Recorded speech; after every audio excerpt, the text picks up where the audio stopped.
Welcome back to another video. Today we're taking a look at the Flair Go, the newest addition to the Flair lineup and their most travel-friendly espresso maker so far. It promises portability without sacrificing espresso quality. But does it live up to that promise? I've spent some time with it, and while it makes impressive shots, there are definitely some things you should know about. Let's break it down. Let's take a quick look at what you get in the box. Everything comes neatly packed inside this compact travel case, which already gives off a really premium, organized feel. Right at the start, you will find a small dosing funnel, a metal tamper, and a removable spout, which I normally don't use because I prefer the bottomless portafilter. Next, you will find Flair's no preheat brew cylinder and the stainless steel shower screen that sits on top of your puck. Then there is the bottomless 40mm portafilter. Here you put the coffee grounds in, and then the shot is coming out through the bottom. Then we have the piston with pressure gauge, which looks really cool in my opinion. It shows you how much pressure should be applied in order to pull a great shot. And of course, we have the foldable Flair Go body itself. That's everything you need for real espresso on the go. A surprisingly complete yet small package. Now that we have all the parts on the table, let's talk about setting it up, which goes really quick to be honest. You unfold the frame, put the brew cylinder and the portafilter together, put in the pressure gauge, and you're basically ready to go. The design is tripod shaped, which makes it surprisingly stable even on uneven surfaces, like a rock or on grass if you're out camping. Just make sure that back leg is firmly planted before you pull a shot, otherwise things can shift slightly. Once you get used to it, setup takes less than a minute. One of the biggest challenges with affordable lever machines is portability. Yes, the classic Flair or even the Pro 3 can technically be packed up, but they're still bulky and not exactly convenient to move between home, office, or even a weekend trip. Other manual machines like the Robot or Rock aren't designed to be portable at all. The Flair Go tries to fix this by folding down into a surprisingly compact package. It fits neatly into a custom travel case, something not many other manual lever machines can do.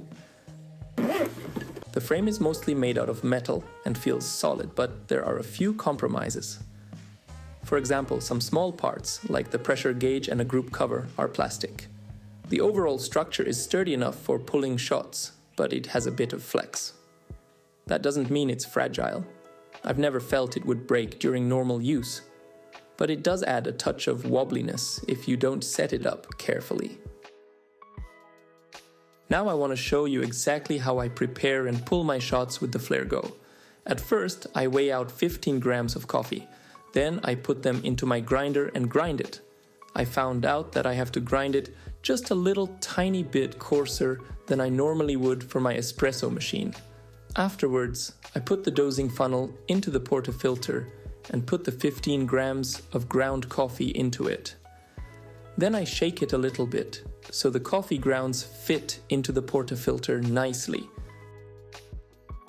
This is what it looks like now. I normally leave the dosing funnel on when I use the little tamper because it's less of a mess. The tamper is very small, but it works just fine, and it perfectly fits into the 40mm basket. Beautiful! Then I put the shower screen on top of the portafilter and put the brew cylinder on top of it. Then I put my water in. I try to go for a temperature of around 95 degrees Celsius, as it cools down much quicker than normally when I use my espresso machine. After pouring in the water, you just have to put the pressure gauge into the brew cylinder. And now we are ready to pull our shot. I just put a cup underneath the portafilter and lower the lever. I am aiming to stay between 6 and 9 bar. This ensures the best possible quality in the cup.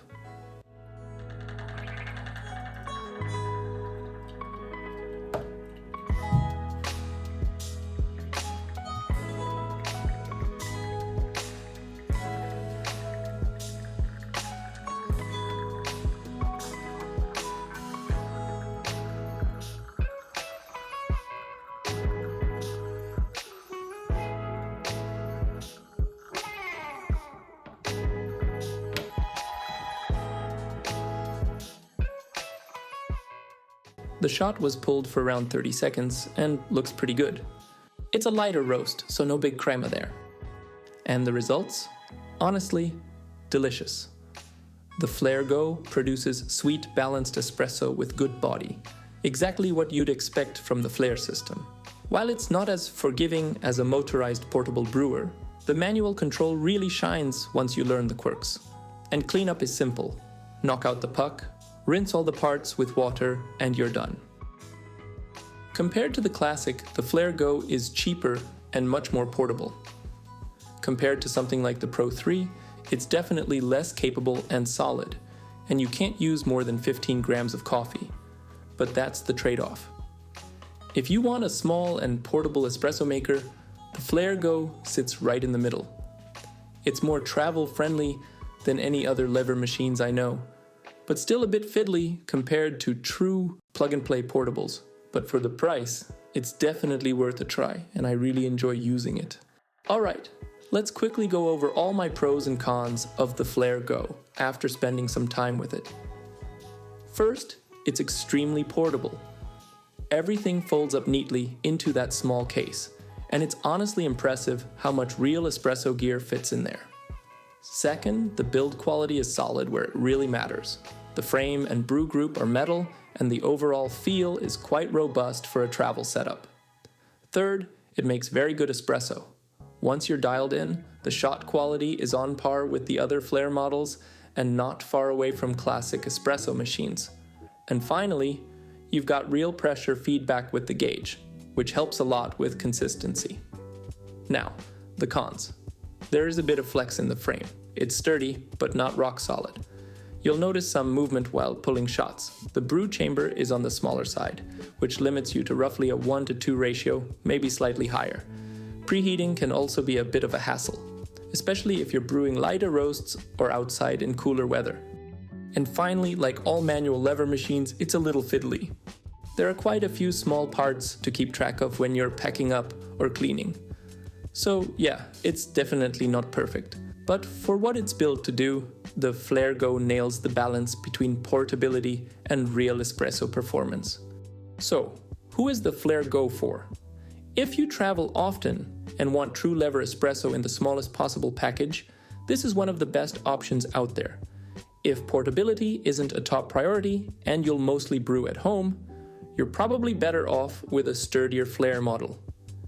It's not perfect, but it's unique. And for the right person, it's a really fun little machine. If you enjoyed this video, please subscribe to my channel, give it a thumbs up, and let me know in the comments what you think and whether you'd take something like this on the road with you.